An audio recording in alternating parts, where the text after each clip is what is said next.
তুই চা খাবি তো?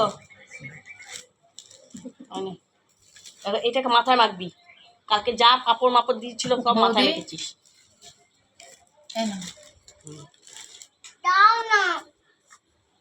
এনে চাটাকে কমিয়ে দিই। তোর ঘুম হয়েছে? আর কালকে হিসি করে করে আমার জামা কাপড় ভিজিয়েছিস, কি ব্যাপার তোর? হ্যাঁ কি রে? না না, ও চা খায় না। কি রে, কিছু বল তুই। এই দেখ, কিছু বল। কালকে হিসু করেছিস কেন আমার জামা কাপড়ে? এই হিসু করেছিস কেন বলবি তো? এটা কার? এটা কার? কে খাবে এটা? কে খাবে?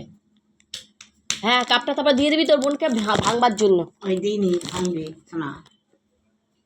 তুই কাপ ভাঙবি তো?